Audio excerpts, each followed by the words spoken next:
నమస్తే welcome to BRK health. నేను మీ ఝాన్సీ రాణి. ఇవాళ మన స్టూడియోలో వైద్యరత్న వైద్య విభూషణ్ డాక్టర్ లక్ష్మణ్ యాదవ్ మరియు శ్రీ ధన్వంతరి వైద్య నిలయం యొక్క చైర్మన్ మనతో పాటు ఉన్నారు. ఆయనతో మాట్లాడదాం. నమస్కారం సార్. నమస్తే మేడం. సార్, ఇవాళ రేపు కీళ్ళ నొప్పులు అనేది ఏజ్తో సంబంధం లేకుండా వచ్చేస్తుంది. దానికి మెయిన్ కారణం ఏంటి అంటే డిస్టెన్స్ ఎక్కువ ఉండడం. ఇంటి నుంచి స్కూల్‌కి కానీ, ఇంటి నుంచి ఆఫీస్‌కి కానీ, అలా ఎక్కువ దూరాలు ఉండడం, ఆ ప్రయాణంలో నించొని ప్రయాణం చేయడం. దీనివల్ల పైగా ఇంకొకటి ఏంటి అంటే ఇప్పుడు అంతా మోడ్రన్ అయిపోయింది. ఏదున్నా నించొని చేయడమే. వంట చేయాలన్నా, గిన్నెలు తోమాలన్నా, ఇప్పుడు వాషింగ్ ఏదైనా సరే ఎక్కువ నించొని చేసే ప్రక్రియ చాలా ఎక్కువైపోయింది. సో, కీళ్ళ నొప్పులనేవి చాలా ఎక్కువగా వస్తున్నాయి సార్. అలాంటి నొప్పుల నుంచి నివారణ పొందాలంటే ఎటువంటి సలహాలు ఇవ్వగలుగుతారు? ఎటువంటి సూచనలు మేము పాటిస్తే మంచిగా తెలియజేయండి. సో, ఇది ఇప్పుడు మీరు చెప్తున్న ప్రాబ్లమ్ అయితే సర్వసాధారణం అయిపోయింది మేడం. అవును సో, సార్. ఇంటికి ఒకరైనా ఇలాంటి వ్యాధితో బాధపడే వాళ్ళు ఒకరైనా కనిపిస్తూ ఉంటారు. అవును సార్. సో, ముఖ్యంగా ఈ కీళ్ళ నొప్పులు అనేసరికి ఆయుర్వేదానుసారము హ్మ్. దీంట్లో 3 రకాలుగా పరిగణించవచ్చండి. ఒకటి ఆమవాతము, సంధివాతము, వాతరక్తము. అంటే సార్? అంటే ఇక్కడ అంటే శరీరంలో ఉన్న వాత, పిత్త, కఫాలు ఏ ఏ యొక్క దోషము ఎక్కువ తక్కువలతో ఏ ధాతువుని హ్మ్. అది నొప్పి కలిగిస్తుందో హ్మ్. దానికనేది ఒక్కొక్క పేరు అనేది వర్ణించబడినది. ఓకే. సో 80 వాతాలు, 80 రకాల వాతాలు ఉంటాయి.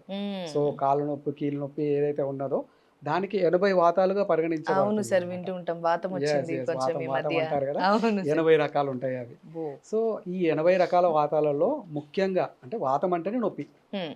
సో ముఖ్యంగా వచ్చేసరికి 3 కామన్‌గా ఉంటాయి. హ్మ్. ఈ ఆమవాతము, సంధివాతము, వాతరక్తము. హ్మ్. అంటే రుమటాయిడ్ ఆర్థరైటిస్ ఒకటి, ఆస్టియో ఆర్థరైటిస్ ఒకటి, uric acid, okay. Govt arthritis అంటారు దాన్ని. ఓకే. సో ఈ 3 రకాలుగా ఉంటూ ఉంటాయన్నమాట. హ్మ్. సో దీనికి ముఖ్య కారణం వచ్చేసి మన లైఫ్ స్టైల్. ఓకే. సో మనం తీసుకునే ఆహారము ప్లస్ మన లైఫ్ స్టైల్ అంటే మనం దానికి వ్యవహారం అంటాము. హ్మ్. అంటే మనము శారీరక శ్రమ లేకపోవడము.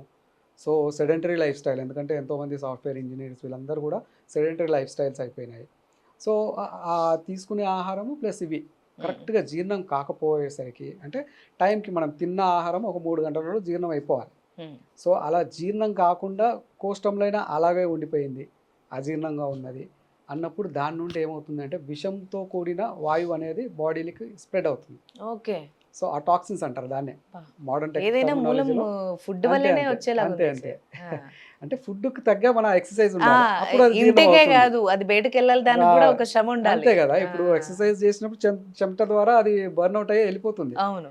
సో అలా చేయకుండా సెడెంటరీగా ఉంటే కాలు సో కద్దద్దంటే అది ఇంక అది తప్పదు. సర్క్యులేషన్ ఫ్రీగా ఉండదు బాడీ మొత్తం. హ్మ్. సో ఇదే విధంగా అంటే తినేదానికి ముందు గాని అంటే అభక్తం, ప్రాగ్భక్తం, ముహుర్ముహు అంటుంటారు. అంటే తినడానికంటే ముందు తినడము, హ్మ్. లేదంటే సమయం మించిపోయినాక తినడము, హ్మ్. లేదంటే మళ్ళీ మళ్ళీ తిన్న ఆహారం తర్వాత మళ్ళీ తినడము. హ్మ్. అంటే అది జీర్ణం కాకముందే మళ్ళీ ఇంకో డోస్ ఏస్తూ ఉంటాం మనం. హ్మ్. సో దానివల్ల ఏమవుతుందంటే టాక్సిన్స్ అనేది, ఈ విషవాయువులు అనేది ఆ ఫుడ్ నుండి బయటకెళ్తూ ఉంటాయి. హ్మ్. దాని నుండి మంచి సారం బయట బాడీకెళ్తే మంచి హెల్తీ గ్రోత్ ఉంటుంది. అదే విషసారం అనేది బయటికెళ్ళడం వల్ల హ్మ్. ఈ జాయింట్స్‌లలో కంప్లీట్‌గా స్ప్రెడ్ అయిపోయేసేసి అక్కడున్న కఫాన్ని, వాతము హ్మ్.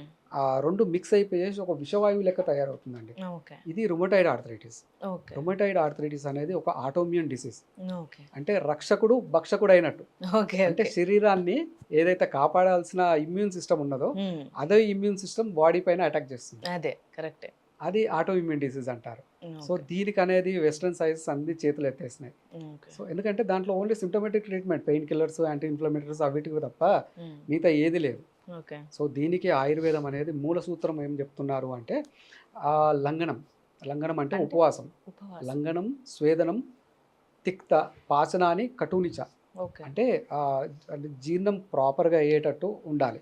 ఓకే. దీనికనేది లంఘనం అంటే ఉపవాసం, ఇంటర్మిటెంట్ ఫాస్టింగ్ అంటూ ఉంటాం కదా. అవును. అవును. ఇంటర్మిటెంట్ ఫాస్టింగ్ చేయడం వల్ల ఈ ఏదైతే మొత్తం నిండిపోయి ఉన్నదో అదంతా ఖాళీ అవుతూ వస్తుంటది. అంటే గ్యాస్ట్రిక్ సమస్యలేం రావా సార్? లేదు మేడం, ఇంటర్మిటెంట్ ఇంటర్మిటెంట్ ఫాస్టింగ్‌లో అలా ఏం రాదండి. ఏం రాదు. లేదు లేదు. అంటే సో ఆ గ్యాప్ ఇచ్చి తినే టైంలో మంచిగా ఫుల్‌గా తింటాం కాబట్టి సెట్ తీసుకోవచ్చు. అయిపోద్ది. ఇంటర్మిటెంట్ ఫాస్టింగ్ అంటే వారానికి ఒకసారి ఉపవాసం ఉండటము, ఓకే. 15 రోజులకు ఒకసారి ఉపవాసం హ్మ్. ఉండటము. కొంతమందేంటంటే లేదంటే 12 గంటలు ఉపవాసం ఆ! ఉంటారు. అంటే డైలీ. నిర్జల నిరాహార ఉపవాసం అంటూ ఉంటాం. అమ్మో! అది కష్టం. కొంతమంది అసలు నీళ్ళు కూడా తాగకుండా చేసే ఉపవాసం వేరు. సో, కొంత లైట్ ఫుడ్ తీసుకుంటూ చేసేది వేరు. ఇక్కడ ఓకే. బేసికల్‌గా వచ్చేసరికి తిన్న ఆహారం చాలా ఈజీగా డైజెస్ట్ కావాలి. ఓకే. అలాంటి ఫుడ్ అనేది మనం తీసుకోవాలి. ఓకే. సో ఈ ఫుడ్లో వచ్చేసేసి విరుద్ధాహారం అంటూ ఉంటాం. ఓకే. అంటే విరుద్ధాహారం అనగా పాలతో ఏదైతే బనానా హ్మ్. అనేది అస్సలు తీసుకోకూడదండి. అది అయ్యో! ఆ విషంతో సమానం. చాలా చిన్న బనానా మిల్క్ పిల్లలతో షేక్ సహా అని పాలు, పండు పెడతారు కదా పెడుతూ సార్. ఉంటారు, పెడుతూ ఉంటారు. కానీ అది మంచిది అది కదా? చాలా విషం. Oh my so god! ఆయుర్వేదానుసారం విరుద్ధాహారం అనమాట. 2 ఆపోజిట్ వస్తువులు తగిలితే అది విషంగా మారుతూ ఉంటుంది. సో పాలు మంచిదే. కానీ దాన్ని దేనితో కలిపితే అంటే మంచి వాడితో స్నేహం చేస్తే మంచిది. చెడు వాడితో చేస్తే చెడ్డగా చెడ్డోడు. మారుతూ ఉంటది కదా! అదే విధంగా పాలని ఇప్పుడు అశ్వగంధతో తీసుకుంటే చాలా బలం. ఓకే. అదే దీంతో తీసుకుంటే గనక బనానా గాని ఇట్లాంటి మిల్క్ షేక్స్ గనక తీసుకుంటే గనక విషంగా మారుతుంది. అది రాను రాను ఆర్థరైటిస్ ఫార్మ్ చేస్తుంది. ఓకే. సో ఈ విషం అనేది చాలా భయంకరంగా ఉంటుంది. నొప్పి అసలు భరించలేరండి. ఓకే. అంటే కొంతమంది పేషెంట్స్ మేము చూస్తుంటాం కదా!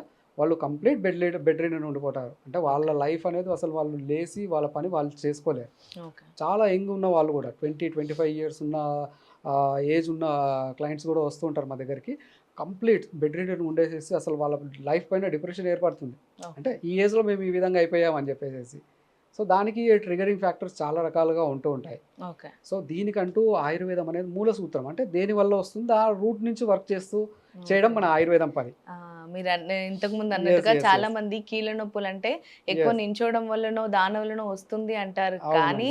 అవును. ఇప్పుడు మీరు చెప్పడం వల్ల తెలిసింది ఏంటంటే తీసుకునే ఫుడ్డు దానికి తగ్గ శారీరక శ్రమ లేకపోయినా కూడా కీళ్ళ నొప్పులు వస్తాయని చెప్పేది కొత్తగా వింటున్నాను సార్. అవునండి. అయితే దీనికంటూ నేను ఒకటి సింపుల్ రెమెడీ చెప్తానండి. ఓకే.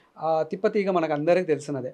సర్వసాధారణంగా చాలా మందికి తెలుసు. అమృతవల్లి అంటారు, తిప్పతీగ అంటారు మేడం ఇది. ఓకే. ఆ! సో తిప్పతీగ. ఇది ఏ పచారీ షాప్‌లోనే దొరికిపోతుంది. ఓకే. అదొక 5 గ్రాముల చూర్ణం తీసుకోవాలి. ఓకే. శొంఠి చూర్ణం. సొంటి చూ. శొంఠి వచ్చేసేసి అదొక 5 గ్రాముల చూర్ణం తీసుకునేసేసి ఒక 200 ఎంఎల్ వాటర్‌లో హ్మ్. ఈ 5 ML 5 grams, 5 grams, 10 grams okay.